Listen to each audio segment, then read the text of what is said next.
We have casting updates for House of the Dragon Season 2, as well as some hints as to how Season 2 might end with a big battle. We're going to talk about all that right now on the Sundowners Club.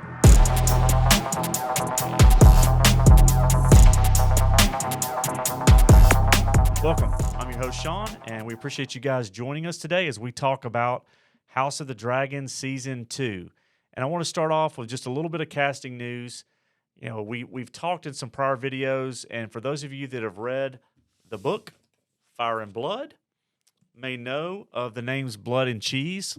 For those of you that don't know Blood and Cheese, we're not going to give too much away, but we're going to first talk about some casting news around those two characters that we expect to show up in Season 2 of House of the Dragon. And the first actor that was cast as Cheese, who was known as the Rat Catcher, who knows the tunnels of King's Landing very well, was an actor in late April, named Mark Staubert. And Mark Staubert will be playing Cheese. Mark has been in other series, The Line of Duty, The Long Shadow, and Clink. And the second actor who's going to be playing Blood was just recently announced. And Blood is a big, burly, violent character, kind of a murder-for-hire type of individual. And he is going to be played by Sam C. Wilson, who was previously in Hannah and Dodger. And so Sam C. Wilson is going to be playing Blood. Mark Staubert's going to be playing Cheese. And these are characters who are going to wreak havoc on King's Landing. In a sense, an eye for an eye based on the events that closed out Season 1 of House of the Dragon. My co-host Sterling, you know, we've talked about House of the Dragon Season 2 and these characters, Blood and Cheese. As we look at on the screen at Sam C. Wilson and Mark Staubert, is this kind of what you would imagine based on the personalities we've talked about with these characters and what they're going to be doing? Is that kind of what you expected? What are your thoughts around these actors? Well, again, I haven't read the books. You have, so I don't really have a preconceived notion of who they are as well as you do. I just kind of look at the concept art of the characters, and it seems like they cast accurately. I mean, the Blood is the guy who plays Blood is like what 6'5".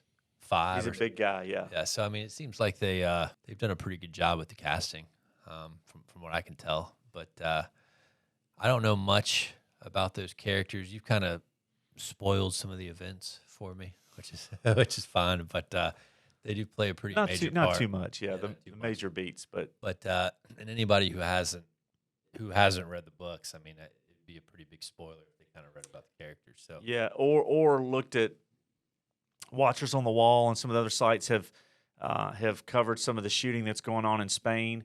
As we're showing you some of these images from the location shooting in Spain, stop what you're doing, hit that subscribe button, show some support, hit the like button, leave us a comment, let us know what you think. If you want to see more of this content, if you want to see something different, let us know. We appreciate the support. And we've talked before about a gentleman named Javi Borrega, who's taken some great photos, and we'll show some of those shots in Spain around a funeral procession in King's Landing, which looks like King's Landing. Spain is so beautifully shot that it really doubles as King's Landing. They've also filmed in prior Game of Thrones seasons for King's Landing in Dubrovnik, Croatia. But Caceres, Spain, and Trujillo they've got beautiful scenery. We'll show some of the shots of the buildings, so you'll get a sense of that King's Landing feel. But Sam C. Wilson, he's 6'5". Of course, we'll show a photo of him on Instagram. I think he showed a photo of himself growing a beard.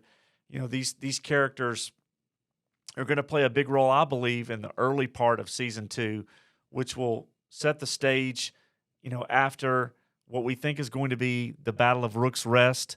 So there's going to be some deaths. There's going to be a lot of drama right out of the gate in House of the Dragon Season 2. Keep in mind that we're only going to have 8 episodes this season versus 10 that we had in Season 1. So they're going to get right down to business. How do you feel about, we've talked about only having 8 episodes. I mean, it feels like there's not going to be any filler. I mean, it's going to be nonstop. How many major battles are they supposed to have? My prediction is there's going to be 2 in Season 2. I don't think they've ever. But I could be wrong. But I think 2. I don't think they've ever done that in Game of Thrones that I can remember. Even in the original series, you usually have one big battle right before the final episode of the season. So I mean, if they're going right in with a big battle and they end with a large battle, and you're just kind of dealing with the aftermath in between those. And let's talk about the battles. So, the Hollywood Reporter, James Hibbert, had an article that came out this week around an interview with the House of the Dragon stunt coordinator, four-time Emmy winner Riley Earlham, and there were some interesting things talked about. And Riley, gave some thoughts around, what it really takes to produce the stunts and the action scenes for not only House of the Dragon, but prior Game of Thrones seasons, how difficult it can be, what goes into it. But he also teased an epic sea battle that I think we're going to see towards the end of season 2. And it's very interesting because when we think about all the things we saw in Game of Thrones and even what we saw briefly in House of the Dragon, but nothing like what we saw over 8 seasons of Game of Thrones, where the Battle of the Bastards and the Battle of Hardhome and the episode Spoils of War. One of the things that of all the things Game of Thrones did really well, one of the things that they kind of fell short on, or that you didn't see a whole lot of detail around, was sea battles. We know the Battle of Blackwater Bay. You and I've talked about that before. What are your thoughts now, a few years removed from, what we saw in season 2 of Game of Thrones to what we think we're going to see now with House of the Dragon? And then we'll talk. I want to get your thoughts. Then we'll talk a little bit about his comments. Well, I think it's in the second season. I mean, Game of Thrones was still taking off, so they didn't quite have the budget. I thought at the time that battle came out, that was one of the best things I'd ever seen on television. But I mean, the later battles that came were far better, far bigger. The Battle of Blackwater was pretty small compared to the ones that they did later on. So, and the one with Euron Greyjoy, it was almost like it was, he talks about it. That was short though, wasn't it? Yeah, it was like 1 or 2 ships. It was very, very insulated, for what happened in the action of that scene. And the interviewer, James Hibbert, asks him, for as far as the sea battles, would it still be shot in a car park with CGI water as they did with Thrones? And that explains a lot about why we saw limitations around those scenes in Game of Thrones due to budget. And even though they spent a lot of money, obviously, on Game of Thrones, talking about the cost around that. And I thought this was interesting. Here's what Rowley said. He said, you mentioned 2 words in there, prohibitive and expensive, and I don't like the first word. The desire is to expand our repertoire to a large sea battle. You can do a sea battle in a car park, but it won't necessarily feel the same. But there are water tanks, and there's a tank here in Leavesdon Studios. If you're going to do it, I think you need to do it in a tank. But let's see what happens. So, obviously, we're headed towards the Battle of the Gullet. And, just the imagery around that, I'm excited to see it. I want to point out there's an artist named Tamaz Jadrusnik. And Tamaz, we'll put up this image just to give you an idea of the dragons and the overhead shots. If they do this right, this is going to be one hell of a way to. It's going to be a lot of CGI, though. But you know what? For those that have watched the documentary, and I recommend this on HBO Max or Max now, it's called The House That Dragons Built. And it's about season 1 of House of the Dragon. And they use a different version of the volume that we've seen with Star Wars. But the Star Wars volume is in California, and the volume that they use is in the UK. And I did not realize that they were still building sets, and you'll see it in episode 2 of the documentary, where Dragonstone, that long bridge or the walkway, they built those steps, but then everything around them was on the volume, and that looked amazing. Right? Yeah, they do a good job compared to with Star Wars, right? Where Obi-Wan. So it's like, I think what Lucasfilm is trying to do, and we've seen some other content creators maybe talk about this. I mean, nobody's better with Star Wars content than Jason Ward at MakingStarWars.net, and you've got Echo Base and X-Wing and others, Star Wars Theory. But they talk about how Lucasfilm tries to have everything done through the volume, whereas with the team in the UK around Game of Thrones and House of the Dragon, they're building as much of the sets as they can, and then the volume just supports the structure of the sets that they built. And I think that's the way to go.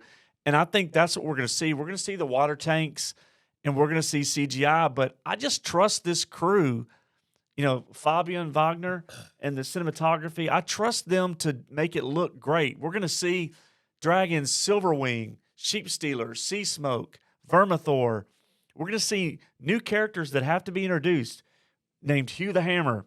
We're going to see Off the White. We're going to see Nettles. We have to if we're going to get to the Battle of the Gullet by the end of season 2. So, I'm excited. I mean, just looking at this artwork, which is really, really well done by Tamaz Jadrusnik, this gives you hope, right, for how cool it could be with the sheer violence of all these dragons. Yeah, it is. It also gives you an idea of maybe why they cut it to 8 episodes instead of 10, just because of budget reasons. Because a couple of the episodes might be very expensive. I mean, it's almost like the Battle of Winterfell. How long is it going to take them to film? Right. If they end on this battle, it's going to take a lot of time and a lot of money, and so it's exciting stuff. We wanted to cover it. We're excited to see more dragons in season 2, and we're going to see different looking dragons. We haven't talked about Sunfire, Aegon's dragon, and which was known as the most beautiful dragon.